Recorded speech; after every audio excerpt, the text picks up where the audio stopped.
I find that one of the modules that gets changed more often than any other module in a role-playing game is the initiative system. How are you going to handle turn order for your players? One of the reasons why this gets messed around with so much is because it actually is an independent module. The strength, the bonus of your character has no bearing on how your turn order is going to work. Some turn order systems are based on dexterity, but not all of them are. One of the simplest versions is simply to go around the table in a circle, and that seems to work for most purposes just as well as the more complicated systems. And so, why is it that this particular rule gets monkeyed around with more than the other ones? I would pose that the reason why that happens is simply because they can. It's not because people are unhappy with it, it's because this system is so much easier to mess around with that people try to mess around with it more. One of the systems that I would recommend for changing the initiative in a role-playing game is to emulate something like the war games, similar to now what is it called? Warhammer is a great example. I believe there's a World War II game. I don't remember the name of it. So in Warhammer, your turn is split up into several phases. You have a phase where people cast spells. You have a phase where people make ranged attacks. You have a phase where people make melee attacks. You have a phase where people move. And you have a phase that's completely separate where those spells that got used at the beginning of the round are now going to resolve themselves. And I believe that there is a variance between whether you move first or whether you do melee attacks first. And in some versions of those war games, the resolution for spells will actually happen at the same time the spells are cast. But the idea that the resolution for the spells would be at the end of the turn, whereas the spells are cast at the beginning, that seems to make a lot of sense in terms of the idea that spells can be disrupted. And that would give a great advantage to a melee or ranged character who wants to disrupt those spells. So why don't we use this for normal games? It seems to actually be a very dynamic, very fun system for running things, and the answer is that it slows down the game. Every time you go around, you want to take your turn and move on, but that doesn't happen in Warhammer. Everyone does phase 1 of the round, and then they do phase 2 of the round, and then phase 3 of the round. It takes a lot longer to get through a single round, but because each phase is very short and you go around the table several times, it actually keeps people very, very well engaged. Well, in the World War II game that I mentioned, it works very differently from that. There are several different units around the map, and you actually reach into a bag and you pull out a die. And depending on what color the die is, it's either going to be me that goes or it's going to be my opponent that goes. And now that you have the die has a bunch of words on it. You can declare the orders for one of your units. But because your turn order is based on pulling, colored markers out of a bag, it's very possible for one player to go 5 times in a row and take a great advantage over their opponents. Now, eventually, you're going to run out of markers in that bag, and the other team is going to take all of their remaining turns.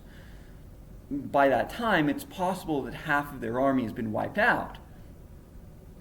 And this type of chaos really is very well representative of managing an army, because another detail for that same game is that depending on what your opponent does, it can prevent your units from actually following your orders. And so having that type of initiative system in a game where you know that your units are not necessarily going to follow orders makes a lot of sense. But for something like a tabletop role-playing game, it's terrifying not knowing whether or not you're going to get to play the game at all before that guy attacks you 4 or 5 times. And so the result is not really that the game is worse for having that chaos, but that the game has an element of fear. It's not just an element of uncertainty, but really, really having an element of fear. And if you don't want to have that element of constant fear and uncertainty in your game, then you should use something a little bit more consistent. The reason why Warhammer does so well with its multiple phases is, number one, it allows players to be more engaged because they have very, very long turns, but also because it is a war game, you have many different units, and those units are going to be specialized to do different things. So knowing that this particular unit is going to act in phase 2 makes the game run a lot faster, makes the game a lot more straightforward to use. Meanwhile, these games actually have a lot of other details that are extraneous and you could probably get rid of or modify completely separate from the initiative system, like tracking the formation of units and how tightly packed they are together and how they handle terrain, completely unrelated to the initiative system.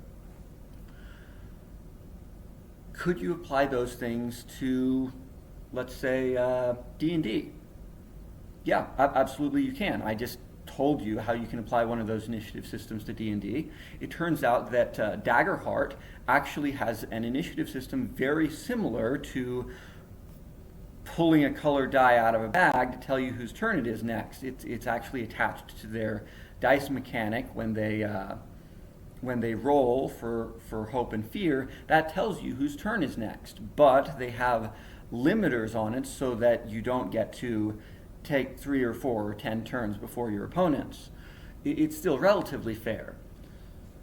And it turns out that no matter what you do with your initiative system, there's always going to be a problem. Because, take for example the instance that one side has 10 times as many units on the field as the other. Well, you can go back and forth between the two teams so that they both take the same number of turns. Well, that completely negates the advantage of having many, many units on the map. That's a problem. It's a strategic problem because the reason why they had that many units is so that they could take more actions. If your initiative system takes away that advantage, it takes away strategic choices. Meanwhile, if you have a system where every unit on the map gets to go once, the idea that one player who has more units than the other might be able to take 5 or 6 or 7 or 10 turns before the other player goes, that's also a strategic problem that was completely intended. Now, in the setting for a bunch of heroes trying to save the world, there are never going to be more than 10 of them. I hope. It's a mess handling that many players in D&D or Pathfinder or Vampire the Masquerade or any of those role-playing games. But you're not likely to have more than 10 players. But the idea that they're going to have more than 10 opponents is pretty common. And so it might feel better for the players if their opponents only get as many turns as they do. But if you're surrounded by 100 mooks, the fact that there are 100 of them really makes up for the fact that they're all weaker than you. And having some way to embody that or represent that is important. And many systems that I've seen for handling initiative, they seem to aim more towards having an equal number of turns on the side of the game master as opposed to the players, and on the side of the game master and on the side of the players.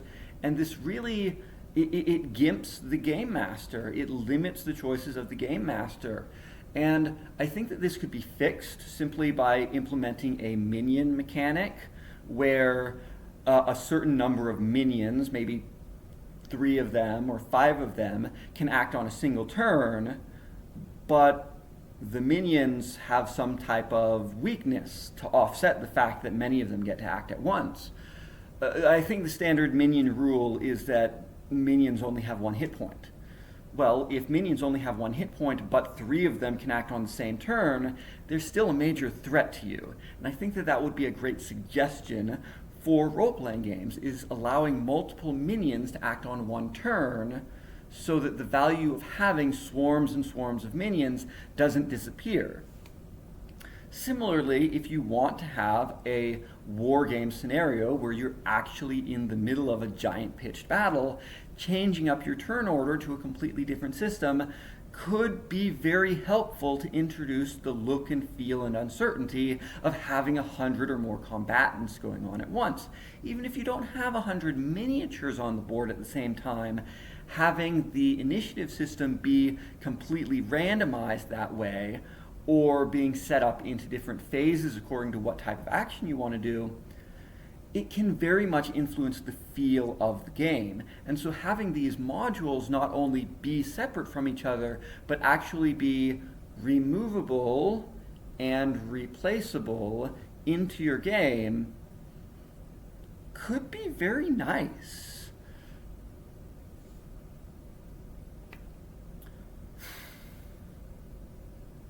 So if any of you have experimented with this type of thing yourself, have gone back and forth between different initiative systems, have explicitly changed the rules because you wanted a different look and feel for that particular session, let me know. Answer in the comments, tell me how it went.